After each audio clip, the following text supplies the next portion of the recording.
Bom dia a todos que estão aqui conosco na nossa casa, mas também que estão nos vendo, pela internet.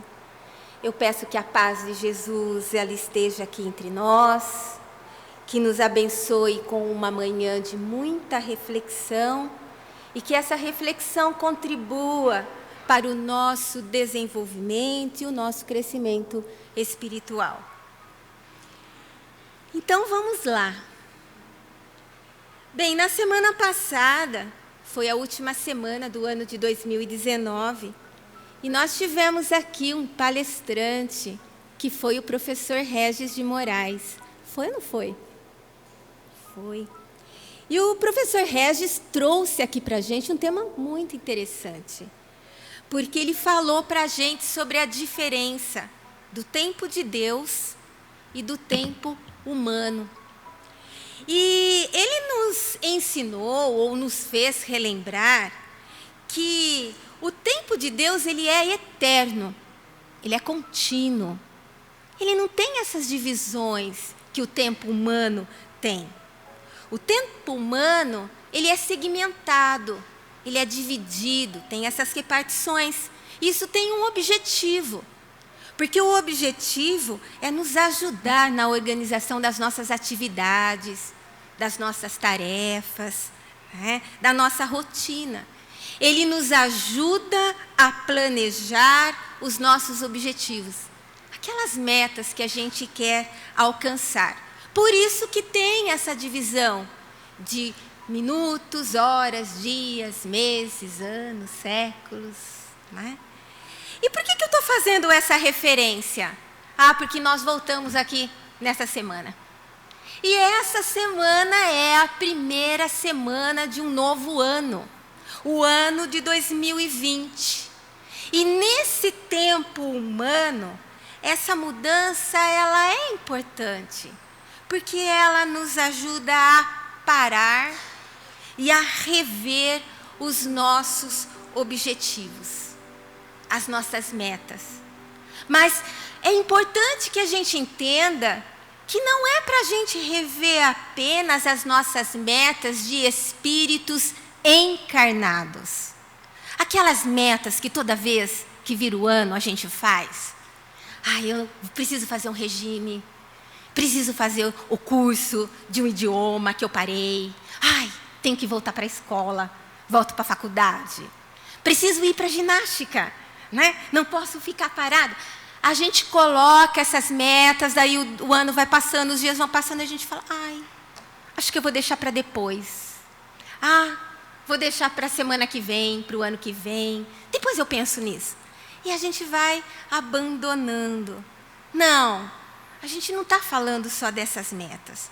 Nós estamos falando principalmente dos objetivos que nós colocamos para nós, como espíritos imortais que nós somos.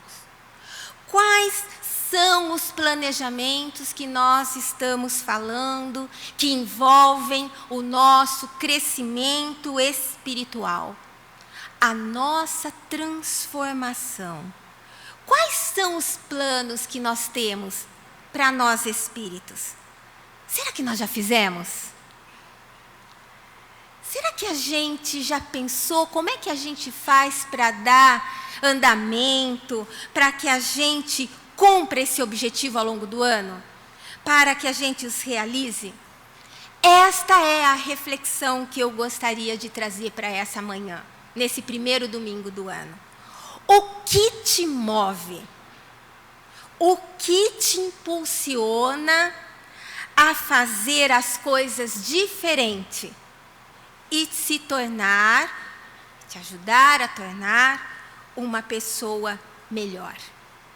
Talvez nós ainda não tenhamos definido nenhum objetivo nessa área. Não pensamos nisso ainda. Mas é importante que a gente lembre que lá no livro O Evangelho segundo o Espiritismo, no capítulo 7, no item 4, quando Allan Kardec fala sobre os bons espíritas, ele coloca para a gente lá um objetivo. Um objetivo que a gente precisa alcançar como espírito imortais que somos. E lá ele escreveu assim: reconhece-se o verdadeiro espírita pela sua transformação moral e pelos esforços que faz para domar as suas más tendências ou as suas más inclinações. O objetivo bom para se atingir, não, gente? Né? É desafiador. E como a gente faz para conseguir isso? E quando eu estava preparando esse tema, eu me lembrei que certa vez, quando eu ainda trabalhava, né, na empresa lá, eu li um artigo que foi escrito por uma gestora de RH, também coaching, assim, com uma formação muito forte, tanto em cursos internos no nosso país e fora. E lá ela falava aos administradores de empresa sobre a questão da motivação. Um tema muito comentado, muito conversado, né, muito estudado dentro das empresas. E aí ela dizia assim, olha, que a motivação, ela é tudo aquilo que nos ajuda a levantar todo dia de manhã e ir em busca dos nossos ideais. Ela disse assim, olha, que tudo que nós fazemos na nossa vida é movido por um propósito. Se a nossa vida for uma vida sem propósito, ela se torna uma vida sem sentido. E aí, ela disse assim, olha, ela dá alguns exemplos, né? Então, ela vai dizer primeiro, quando nós acordamos todos os dias, nós somos impulsionados por um dínamo interno. Algo que fala que a gente precisa fazer alguma coisa. E esse algo a fazer é que vai dar cor, vai dar luz, vai dar som, vai dar forma para o nosso dia. Isso é que ela deu o nome de motivação. É isso que dá sentido para a nossa vida. Então, ela deu vários exemplos de motivação que a gente pode ter. Ela disse, a nossa motivação, por exemplo, pode ser gerar e criar um filho. Pode ser fazer um trabalho social, um trabalho voluntário. Pode ser crescer na carreira profissional. Pode ser comprar o nosso primeiro imóvel. Pode ser resgatar um grande amor.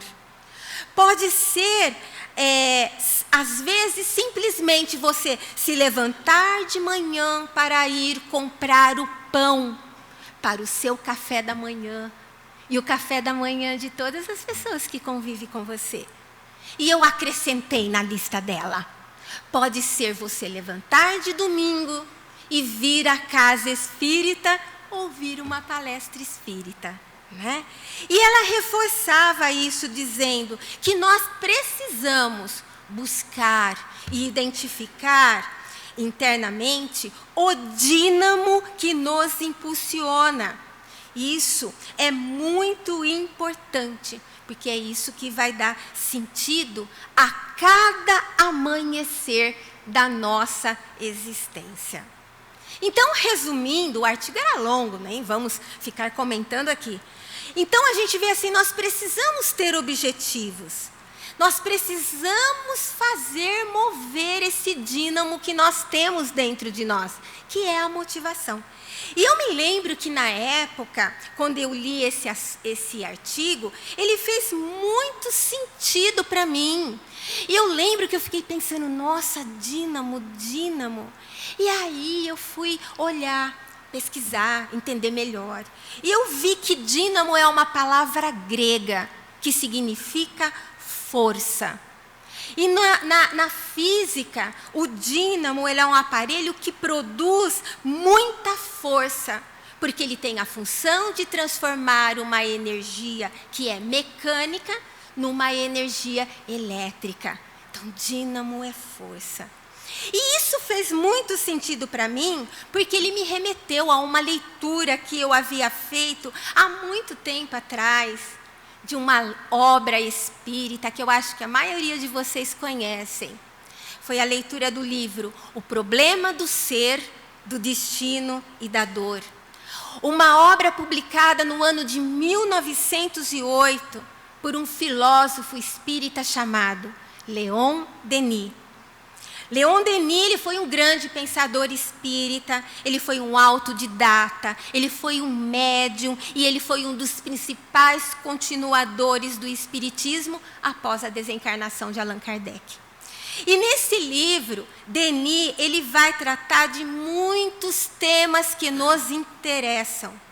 E ao longo da obra, ele vai demonstrar para nós que o problema do ser, do destino e da dor, ele só pode ser equacionado com a chave da sobrevivência do espírito, com a compreensão de que ele, o espírito, ele se desenvolve em um longo ciclo de existências, com passagens pelo mundo físico, com passagens pelo mundo espiritual, até que ele atinja um nível de desenvolvimento, de aperfeiçoamento, que o capacite a se libertar da matéria e viver em plenitude as suas potencialidades. E o que é interessante? É que esse livro ele foi publicado há 112 anos atrás. Mas esse assunto, ele continua tão atual quanto nos dias em que ele foi escrito. Principalmente se nós considerarmos que nós vivemos em uma época onde os desafios, eles se avolumam. A cada dia. A cada dia a gente se depara com algo que a gente fala, não é possível. Isso eu não vou conseguir, agora eu não dou conta. Não é? E aí, com esses grandes desafios que são colocados na nossa vida, nós vemos que a nossa sociedade parece que está adoecida, porque ela se sente incapaz de superar esses desafios de uma forma construtiva. Então, esse livro, ele chama a nossa atenção para a nossa transformação interior. E como nós devemos utilizar o nosso entendimento, o conhecimento da doutrina, aí criando uma lógica para que a gente execute e enfrente aí esses desafios. E uma coisa muito importante que a gente precisa reforçar desse livro é que Leon Denis, ele escreveu esse livro alicerçado em uma grande documentação. Ele estudou profundamente o trabalho de muitos pesquisadores da época, bem como os principais autores espíritas e espiritualistas também da sua época. O livro todo é uma obra-prima. Não dá para a gente falar dele inteirinho aqui. Mas eu queria me ater à terceira parte do livro, quando Leon Denis, ele vai estudar o que ele chamou de as potências da alma. Olha só, as potências da alma. Potência, o que é potência?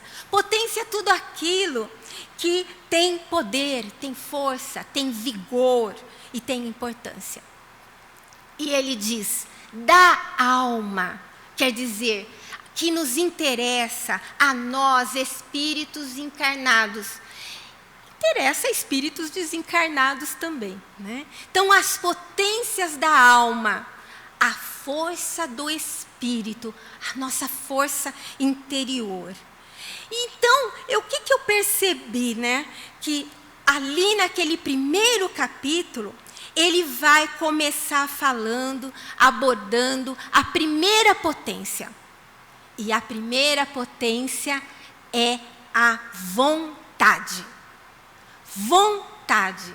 Se a gente for lá no dicionário procurar, a gente vai encontrar que é aquela força interior que impulsiona o indivíduo a realizar algo, a atingir os seus objetivos, a atingir os seus desejos. É aquele ânimo, é aquela determinação, é aquela firmeza que nos faz ir em busca daquele objetivo, né? E alcançá-lo e atingi-lo.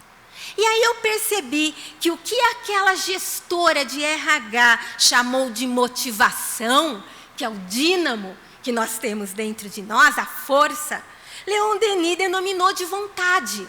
Vontade, potência, força, ambas trazem a mesma ideia, né?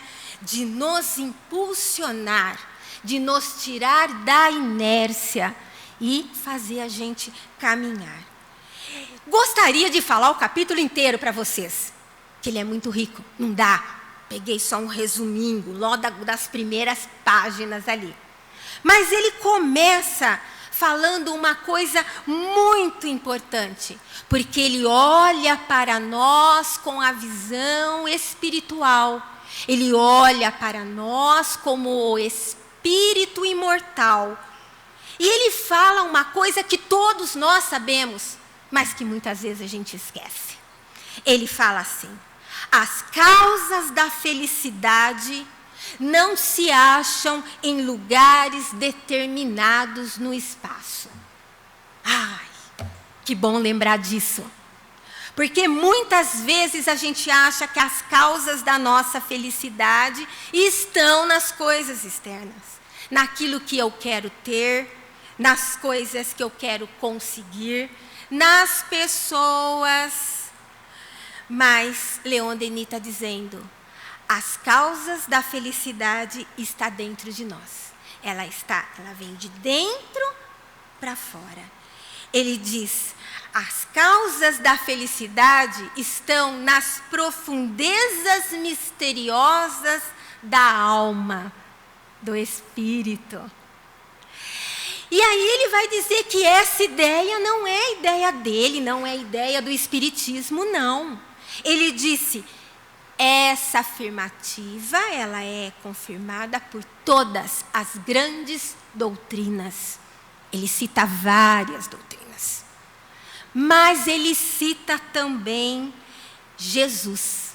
Porque ele diz que Jesus nos falou disso quando disse: o reino de Deus está dentro de vós. Olha aí, o reino de Deus. O que é o reino de Deus? O que será que é isso? Né? Quando Jesus ensinou para a gente o Pai Nosso, né, aquela oração que ele ensinou a pedido dos discípulos, ele colocou uma expressão lá que dizia: venha a nós o vosso reino. Como é o reino de Deus? O reino de Deus, ele é constituído de tudo que é espiritual, de tudo que é bom, de tudo que é justiça. Então, quando a gente faz esse pedido, nós estamos pedindo para que tudo que é bom, justo e espiritual venha até nós. Então, quando Jesus disse: o reino de Deus está dentro de nós, o que isso significa? Significa que nós trazemos dentro de nós espiritualidade, bondade e justiça. E ele vai dizer que é na vida interior, na vida do Espírito, quando a gente deixa desabrochar as nossas potências, quer dizer, as nossas faculdades, as nossas virtudes, que o manancial da felicidade futura se manifesta. Então, veja, nesse planejamento que a gente precisa fazer na nossa vida, nós temos que incluir aí um olhar para dentro de nós, para que a gente desenvolva as nossas virtudes. Por quê? É isso que vai garantir a nossa felicidade. E é exatamente esse convite que Leon Denis faz para a gente.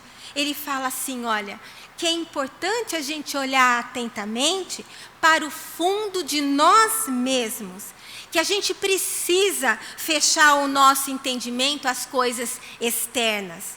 Quer dizer, que a gente procure visualizar as potências que a gente tem.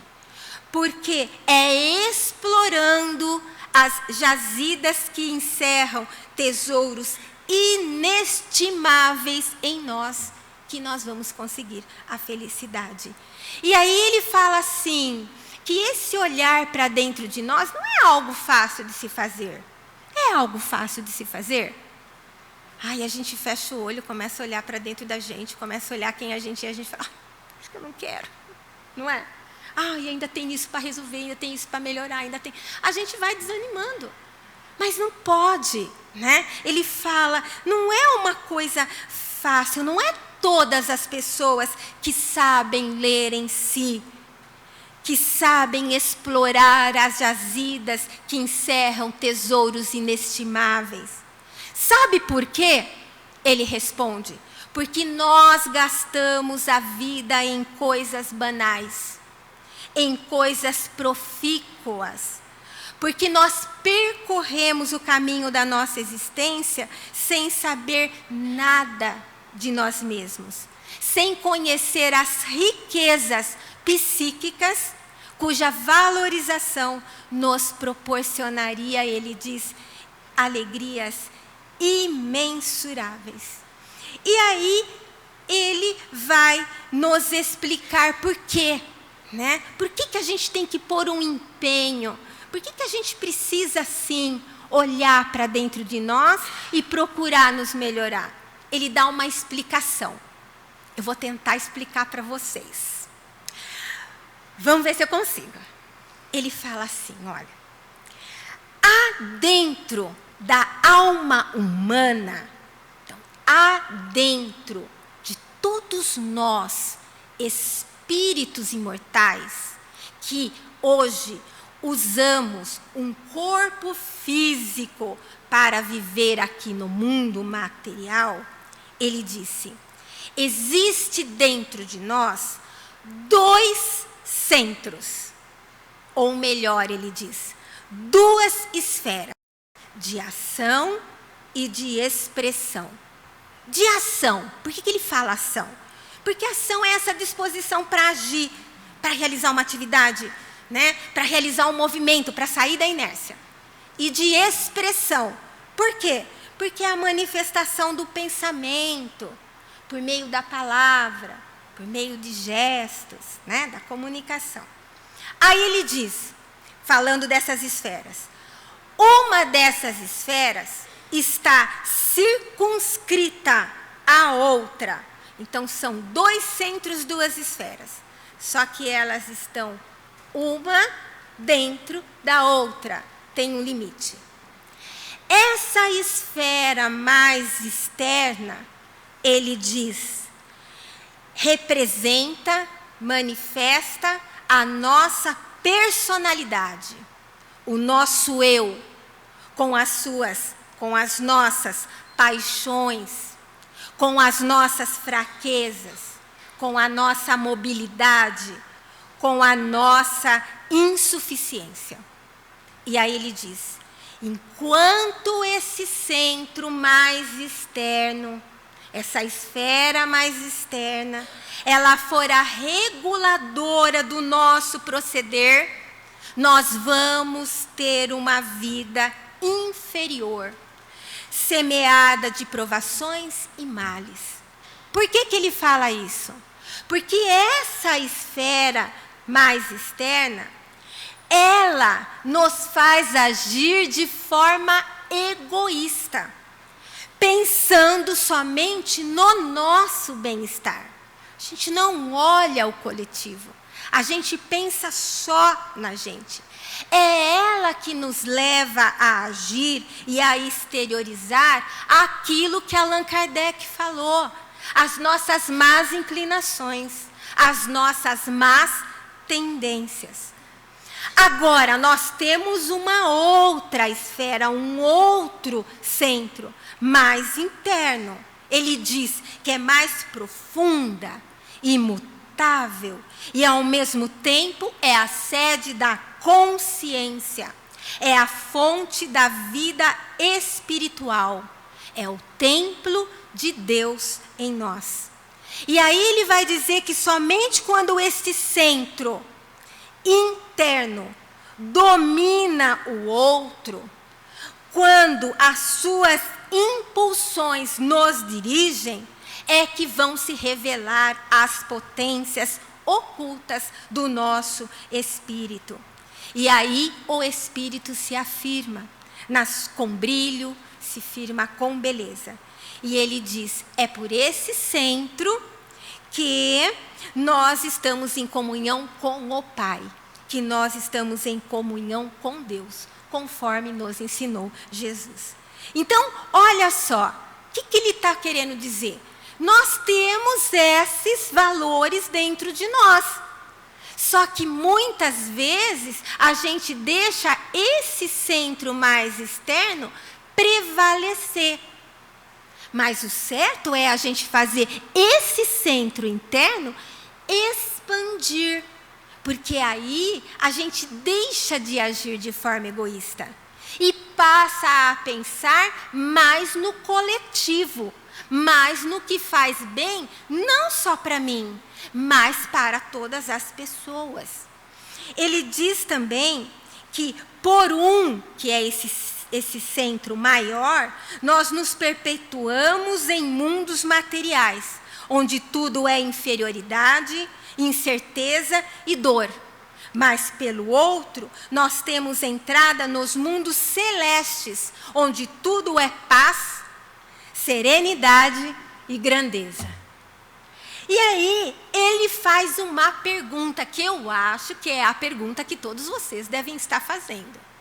Ele pergunta, por que meio nós colocaremos em movimento as potências internas e as orientaremos para um ideal mais elevado? Quer dizer, como é que eu faço para fazer esse centro externo ficar pequenininho e o que é pequenininho ficar grandão? Porque aí vai me trazer sensações melhores de felicidade. Ele mesmo responde, pela vontade. Ele diz, o uso persistente, tenaz dessa faculdade soberana permite-nos-á modificar a nossa natureza, vencer todos os obstáculos, dominar a matéria, a doença e a morte. Ele diz, é pela vontade que nós dirigimos os nossos pensamentos para um alvo mais elevado. Ele pede para a gente que a gente aprenda a nos servir de nossa vontade, porque é por ela que nós vamos nos unir em pensamento a tudo que é grande, a harmonia universal, cujas vibrações enchem o espaço e embalam o mundo. Ele diz, a vontade é a maior de todas as potências, de todas as forças que nós trazemos. É em sua ação comparável a um ímã. A vontade de viver, de desenvolver em nós a vida, atrai-nos novos recursos vitais. Olha só, né? Esse fluido da vida. E ele fecha dizendo, tal é o segredo da lei de evolução. Aí eu pergunto para vocês, esses sentidos de Leon Denis, ele faz sentido quando a gente compara com o que a gente já sabe da doutrina espírita? A gente responde, faz sim. Porque lá no livro dos médiuns, no capítulo 8, no item 131, Allan Kardec fala também sobre essa questão da vontade. Ele diz assim, a vontade não é um ser, não é uma substância qualquer, não é sequer uma propriedade da matéria mais etérea que exista. Ele diz, a vontade é atributo essencial do espírito, isto é, do ser pensante. Com o auxílio dessa alavanca, ele, espírito, atua sobre a matéria elementar e, por uma ação consecutiva, reage sobre seus compostos, cujas propriedades íntimas vêm assim a ficar transformadas. Então, quando a gente fala sobre toda essa explicação de Leon Denis, a gente pode resumir dizendo assim, olha, a vontade é uma virtude. é uma potência que nos faz buscar o que é melhor para nós. Ela nos impulsiona, ela nos ajuda nessa transformação moral e no domínio das más tendências e das más inclinações. E nós temos uma quantidade imensa de exemplos que nós podemos utilizar para mostrar o que é o uso da vontade. O que é que essa firmeza de propósito faz, né? Para modificar ambientes, meios, comunidades, países, né? Nós temos também exemplos do que essa vontade faz para modificar internamente. A gente poderia ficar meses aqui falando. Mas eu optei por trazer um exemplo que consta no Evangelho. Um exemplo, um ensinamento que consta no Evangelho de Lucas, lá no capítulo 19, e que, aliás, consta no Evangelho segundo o Espiritismo, foi selecionada por Allan Kardec para fazer parte do livro, e que expressa muito bem o uso da vontade, né, para fazer coisas melhores. E essa passagem é a de Jesus na casa de Zaqueu. Acho que todos nós conhecemos a passagem conforme ela é narrada por Lucas. Vocês conhecem? Faz assim, só para eu saber. Quem conhece? Ai, então, ótimo.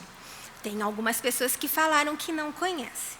Então, o que eu vou fazer? Eu vou narrar a passagem, mas eu vou me basear numa narrativa feita pelo escritor, pelo expositor espírita, que já desencarnou, que se chama Richard Simonetti.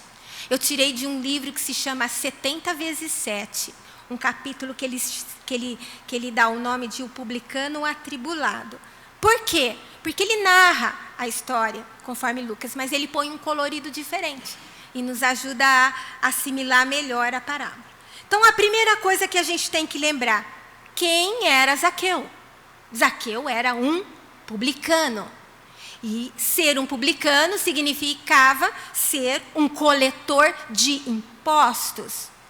E todos os coletores de impostos, na época de Jesus, eram considerados ladrões, eram considerados traiçoeiros. As pessoas não gostavam deles, eles eram discriminados. Por quê? Porque eles recolhiam impostos dos israelitas e entregavam para os romanos, que eram o povo ali dominador. Só que Zaqueu, ele não era simplesmente um coletor de impostos, ele era muito mais. Ele era o chefe do serviço de coleta de imposto de toda a região de uma cidade muito importante na Judéia, que se chamava Jericó. Jericó era uma cidade que fazia parte de um eixo comercial muito importante. Ela era ali uma interseção de várias rotas, era ali um entroncamento. A cidade, ela tinha um produto muito importante que era comercializado, que era o bálsamo de Jericó, que na verdade era uma plantação que era feita ali, né, nos arredores de Jericó, e que ela produzia ali esse bálsamo e era usado para fazer a limpeza, a purificação da pele. Ele era usado para fazer a fabricação de pomadas cicatrizantes, de perfumes, por causa da sua fragrância muito especial. Chamava o bálsamo de Jericó. Entretanto, quando a gente olha ali Zaqueu, a gente vê que Zaqueu ele estava muito bem financeiramente. Mas, como acontece muitas vezes, né, algumas vezes com as pessoas que só se dedicam às coisas mais efêmeras, ele não estava muito bem, porque ele experimentava um certo conflito interior. Todo aquele ouro que ele acumulou ao longo dos anos estava pesando na consciência dele, estava pesando no coração dele. Porque nem sempre Zaqueu ele tinha agido com lisura no trato dos contribuintes. Não raro, ele tinha explorado aquelas pessoas que estavam endividadas e que no seu desespero vendiam os bens delas para ele por preços assim irrisórios. E além do mais, Zaqueu ele estava muito angustiado, muito incomodado, porque em função da sua postura, ele era desprezado pelo seu povo, pelo povo judeu. E aí tem uma outra curiosidade. O Zaqueu, né, o nome Zaqueu em hebraico, tem um significado. E o significado é limpo, puro. Então veja, um homem considerado impuro, trabalhava cobrando impostos de um produto muito importante na sua cidade, que cuidava da purificação do corpo, né, sarar o corpo. Tinha o nome de limpo, puro, e era considerado impuro pelos seus conterrâneos. Então ele estava num processo muito difícil. Mas um dia, ele se animou um pouco, porque ele ouviu falar de um homem chamado Jesus, que andava lá no norte da Palestina, numa região chamada Galileia. Diziam as pessoas que ele era dotado de poderes prodigiosos, porque ele curava leprosos, ele levantava paralíticos e ele até ressuscitava os mortos, acalmava tempestades. E a sua palavra, diziam as pessoas, eram vibrantes, eram como a própria voz do céu, porque acalmava todas as inquietações, consolava os homens de boa vontade e chamava essas pessoas para a construção do mundo de Deus aqui, no mundo material. E tinha uma outra coisa muito importante que as pessoas falavam também de Jesus. Dizia que ele chamava todo mundo de irmão, porque ele dizia que todos nós somos filhos do mesmo Pai Celeste. Um pai que trabalha incessantemente pelo bem de todos, sem preferência, sem preconceito. E aí, certo dia, Zaqueu, conversando com uma pessoa, ele se emocionou muito, porque essa pessoa começou a relatar para Zaqueu uma história contada por Jesus, que ele mesmo tinha ouvido e ele vai reproduzir para Zaqueu. Essa história falava de um filho rebelde que tinha deixado a casa do pai e tinha ido para muito longe. E lá longe, ele havia dilapidado todos os seus bens que ele tinha recebido por herança. Ele foi pródigo, ele foi esbanjador. Mas que um dia, depois de muito sofrer, ele se arrepende. E aí ele torna para a casa do pai. E onde, apesar de todos os erros que ele cometeu, de todos os seus equívocos, ele foi recebido com muita festa. Zaqueu, ele se sentia o próprio filho pródigo, o próprio filho esbanjador ali. Ele tinha vontade de conversar com Jesus. Mas como? E um dia chega uma notícia na cidade, que aquele profeta, como eles se referiam, iria passar pela cidade de Jericó. Zaqueu se animou, aguardou ansioso, procurou se manter informado sobre o dia que ele passaria ali, faria a visita. E aí, finalmente chegou o dia. Quando o dia chegou, a cidade ficou toda alvoroçada. A multidão se comprimia na rua principal. Tinha gente que não acabava mais. Gente curiosa, gente necessitada, gente doente. Todo mundo queria ver Jesus e receber os benefícios das suas mãos prodigiosas. Zaqueu teve uma ideia. Ele pensou: e se eu enviasse um servo ao encontro de Jesus e convidasse Jesus para vir à casa dele? Mas depois ele desistiu, não se atreveu. Ele não se sentia digno. E tinha receio de que Jesus aceitasse o convite, né, quanto a essa receptividade. Afinal, ele já tinha ouvido dizer que os profetas eram homens muito austeros e não gostavam dos ricos. Então, certamente, Jesus ele não ia concordar em visitar um publicano. Então, ele decidiu esperar pela passagem de Jesus, né, por todas aquelas manifestações populares, e depois ele iria ao encontro de Jesus e ia rogar a ele que o recebesse e conversasse com ele. Mas naquele dia da passagem de Jesus pela cidade, ele decidiu que ele ia ver Jesus. Ele não iria conversar, mas ele ia ver Jesus. Nada o impediria de se juntar àquele povo. Só que tinha um problema. Zaqueu, ele era de baixa estatura. E com tanta gente à sua frente, ele não conseguia ver nada. Mas aí ele teve uma ideia. Olha, ele teve uma ideia.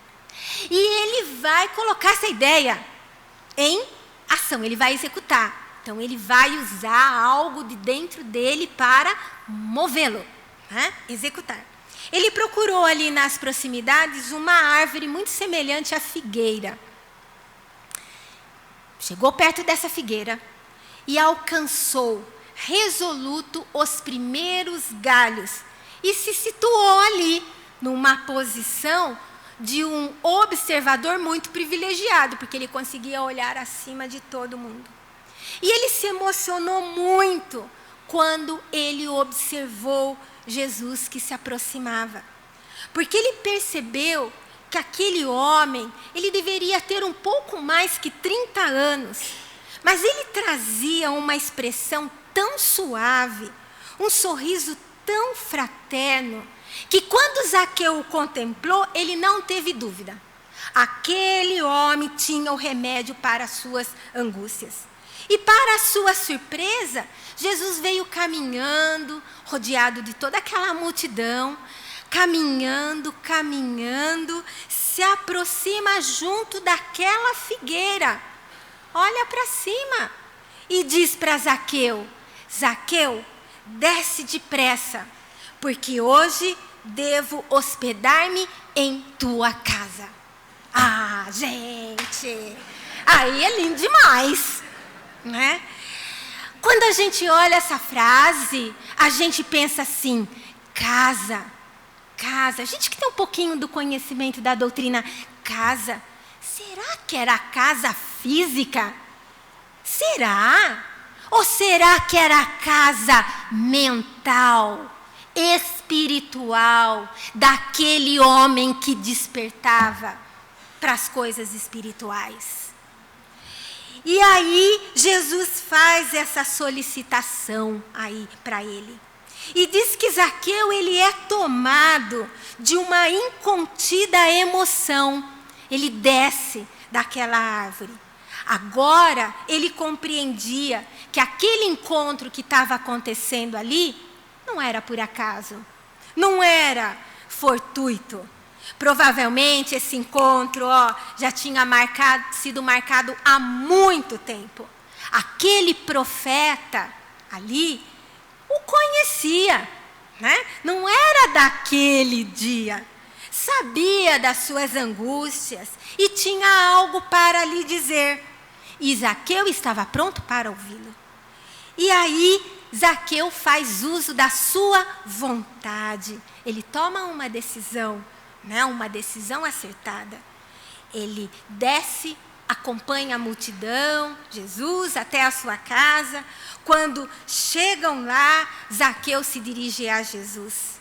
E a semelhança de um discípulo novo, um discípulo transformado, ele vai se confessar de público. Ele fala alto e em bom som, com muita segurança. A segurança de quem descobriu novos caminhos e tem a coragem de reformular uma existência. Zaqueu diz para Jesus assim: Senhor, eu darei metade dos meus bens aos pobres. E se algum prejuízo eu causei a alguém, eu o compensarei pagando-lhe 4 vezes mais. Olha só, Zaqueu se sentia igualzinho àquele filho pródigo. Se reconhece em erro e se arrepende e se propõe a seguir um caminho melhor.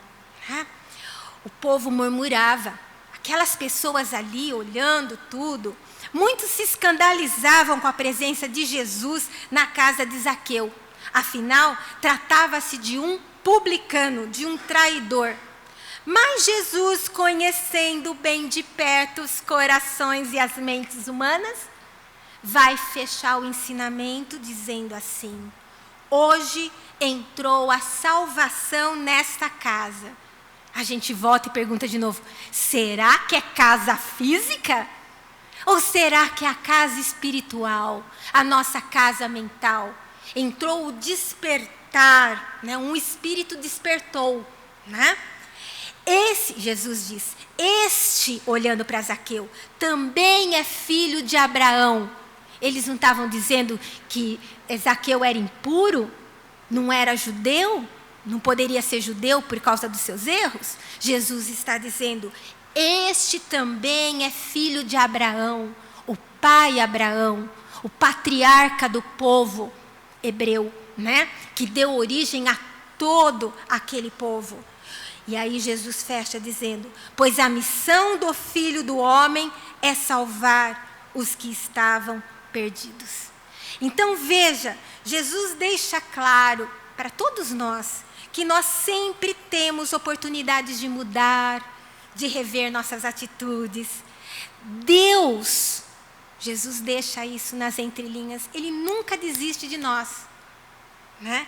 Ele espera esse nosso despertar, essa nossa mudança de atitude para as coisas melhores, para melhorar a nossa existência. Então essa conversão aí, né, de Zaqueu, nos traz assim lições muito valiosas. Poderíamos também ficar aqui a manhã inteira falando sobre isso, mas o tempo não permite, né?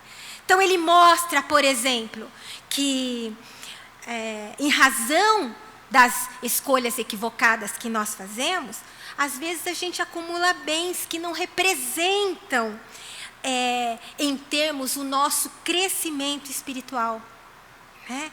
E que às vezes, se a gente não administrar bem, pode nos trazer problemas futuros, comprometer nossa felicidade.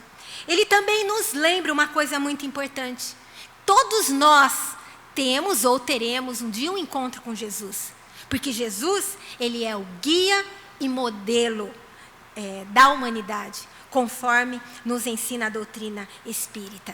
E aí é muito importante que a gente faça uma observação, porque encontrar Jesus não é ficar fazendo uma adoração cega, uma adoração material.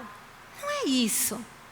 Encontrar Jesus é a gente perceber o significado das suas lições e nos dispormos a mudar os rumos da nossa existência, colocando em prática esses ensinamentos dele. É isso que é encontrar Jesus. Então, nós podemos concluir aí a nossa reflexão da manhã falando assim: pois é, nós estamos começando um ano novo. No tempo humano, né, conforme nos ensinou lá o professor Regis. E aí eu pergunto novamente: o que te move para que você possa fazer, para que eu possa fazer um ano diferente?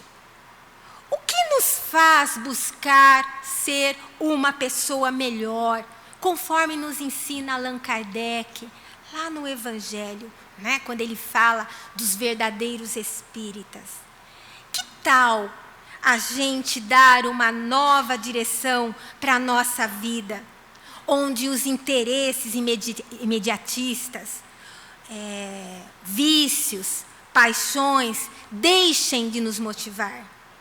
Onde a agressividade, a irritabilidade, os ressentimentos, o rancor, sejam eliminados no dicionário das nossas emoções. Onde as angústias, as tristezas, o o pessimismo, o desânimo, não encontre mais guarida em nosso coração.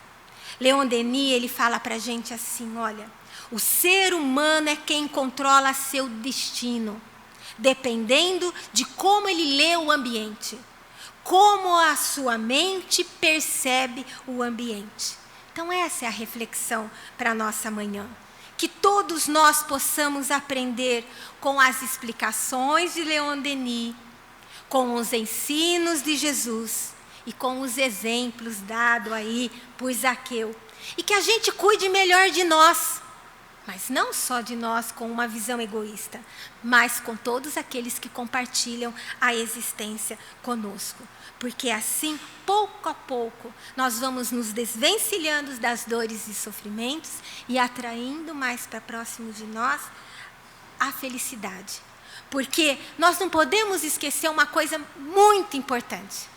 Se nós temos amor, se nós temos amigo, se nós temos família, se nós temos saúde, bom humor e atitudes positivas com a vida, nós temos um grande tesouro. Então, usemos essas potências que nós trazemos dentro de nós para manter ou até mesmo ampliar esse tesouro que todos nós temos.